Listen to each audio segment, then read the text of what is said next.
శ్రీగురుభ్యో నమః. హరి ఓం. ఈశానా సర్వవిద్యానామీశ్వర సర్వభూతానాం బ్రహ్మాధిపతి బ్రహ్మణోధిపతి బ్రహ్మ శివో మే అస్తు సదా శివోం. శ్రీ పరమేశ్వర పరమేశ్వరి అనుగ్రహడాక్షసిత్యర్థం.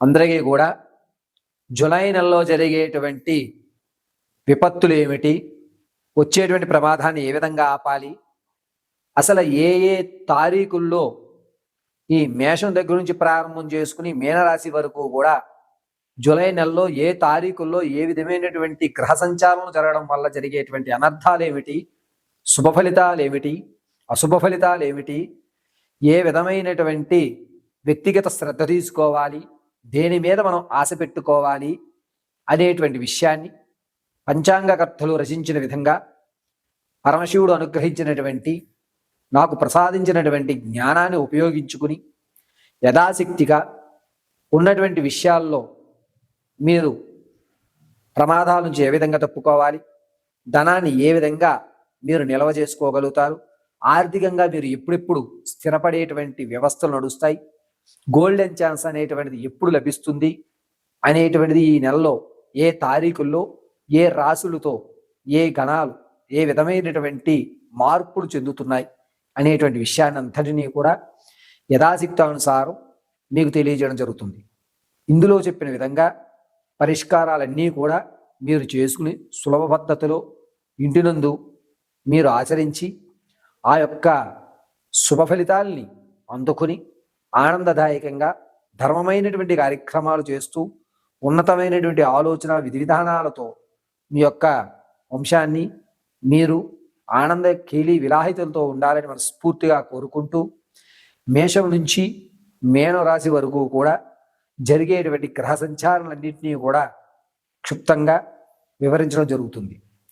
ఈ గ్రహ సంచారణ అనేటువంటిది కేవలము వ్యవస్థ పరంగా నడుస్తున్న విషయాలనే కానీ వ్యక్తిగతంగా తెలియజేస్తున్న విషయం కాదు.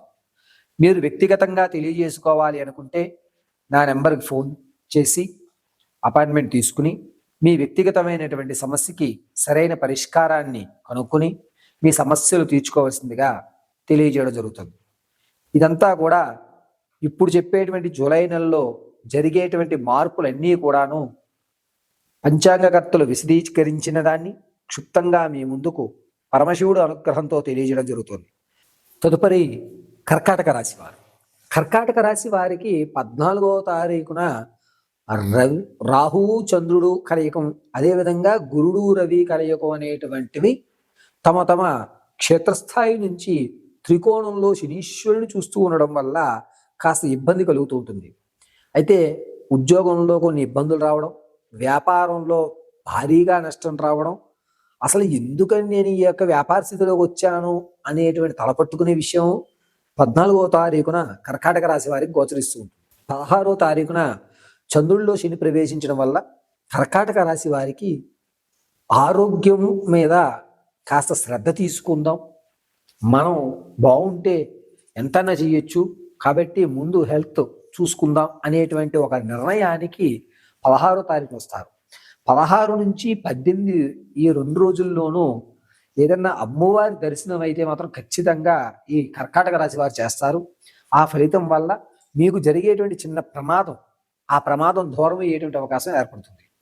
18వ తారీఖున రవిలో బుధుడు కలయగడం వల్ల మీరు అనుకున్నటువంటి పనుల్లో చకచకా జరగడానికి కావలసినటువంటి మొత్తం వ్యవస్థ అంతా కూడా మీ యొక్క అధిపాజ్ఞంలోకి వచ్చేస్తుంది.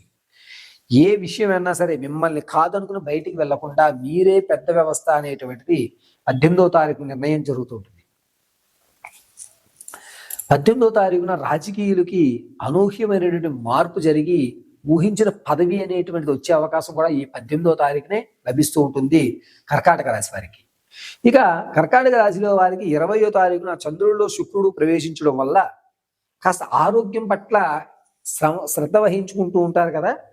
అదేవిధంగా నరాలు అనేటువంటి పట్టేయడం లేదా కండరాలకు సంబంధించినటువంటి ఉబ్బడం కానీ లేకపోతే అవి వాపులు రావడం అనేటువంటి జరుగుతూ 20వ తారీఖున కాస్త చికాకు అనేటువంటిది 20 నుంచి 24వ తారీఖు వరకు కూడా శారీరకంగా ఇబ్బంది పడుతూ ఉంటారు కర్కాటక రాశి వారు. 24వ తారీఖున రవి బుధుడు చంద్రుడు కలయిక ఉండడం వల్ల ఇంతకు ముందు మీరు వదులుకున్నటువంటి పాత పరిచయాలు ఏవైతే ఉన్నాయో అవి తిరిగి రావడం, ఆ పరిచయాల వల్ల కాస్త ధనం అనేటువంటిది మీకు ఉపయోగపడడం, ఈ పని చేసుకుంటే ధనం వస్తుంది అని చెప్పి మీ పాత పరిచయాలు మళ్ళా పునరుద్ధీకరణ జరగడం అనేటువంటిది 24వ తారీఖున ఈ కర్కాటక రాశి వారికి లభిస్తూ ఉంటుంది. 28వ తారీఖున కేతువులో చంద్రుడు ప్రవేశిస్తూ ఉండడం వల్ల కర్కాటక రాశి వారికి కాస్త ప్రమాదం జరిగేటువంటి అవకాశం కానీ, లేదా కాలు తొట్టులు పడడం జారడం అనేటువంటి విషయాలు జరుగుతూ ఉంటాయి. ఆర్థికంగా మీరు ఎప్పుడైతే నిలబడ్డారో మిమ్మల్ని దెబ్బతీయడానికి కూడా మీ శత్రువు వేరే వ్యక్తి ద్వారా మిమ్మల్ని అప్రోచ్ అవ్వడానికి అవకాశం ఈ నెల 28వ తారీఖున కర్కాటక రాశి వారికి గోచరిస్తూ ఉంటుంది. కర్కాటక రాశి వారు ఈ నెలంతా కూడాను ఏదన్నా అమ్మవారి ధ్యానం ఆచరించుకోవడం చాలా మంచిది. అంతేకాకుండా ఈ కర్కాటక రాశి వారు ఈ నెలంతా ఏదన్నా అమ్మవారి దేవాలయం యొక్క గాలి గోపురానికి నమస్కారం చేయడం, ఇంట్లో నిత్యము కూడా ధూపం వేయడం అనేటువంటిది చాలా ముఖ్యం. ఎప్పుడైతే మీరు ఇంట్లో ధూపారాధన గావిస్తూ ఉంటారో కర్కాటక రాశి వారికి జరిగేటువంటి పెద్ద ప్రమాదం తగ్గి చిన్న ప్రమాదంతో ఆ యొక్క యాక్సిడెంట్లు తగ్గే అవకాశం అనేది జరుగుతూ ఉంటుంది. కేతువులో చంద్రుడు ప్రవేశిస్తూ ఉండడం వల్ల మీ పాత గొడవలకు కారణమై విడిపోయినటువంటి బంధువులు ఎవరైతే ఉన్నారో వారు మళ్ళా మిమ్మల్ని తిరిగి కలవడం వల్ల ఆర్థికంగా మిమ్మల్ని ఇబ్బంది పెడదామని చూస్తూ ఉంటారు. కాబట్టి కర్కాటక రాశి వారు ఈ నెలంతా కూడా అమ్మవారి ధ్యానంలో ఉండడం చాలా మంచిది. దాంతో పాటుగా మీ యొక్క స్థితిగతులు కూడా మారేటువంటి అవకాశం లభిస్తూ ఉన్నాయి. అయితే కర్కాటక రాశిలో ఉన్నటువంటి వారు ఏదన్నా కొత్త నిర్ణయం తీసుకుందాం అనే కనుక 24వ తారీఖున ఏదన్నా కొత్త నిర్ణయం కానీ వ్యాపారాన్ని కానీ శ్రీకారం చుట్టండి, అద్భుతమైనటువంటి ఫలితాలు 24వ తారీఖున ఈ కర్కాటక రాశి వారికి జరుగుతూ ఉంటుంది. నేను చెప్పిన ఈ తేదీల్లో కాస్త జాగ్రత్తగా ఉండడం వల్ల మీరు ప్రమాదాల నుంచి తప్పుకోవడం లేదా మీరు యొక్క స్థితి మారడం అనేటువంటి జరుగుతూ ఉంటాయి.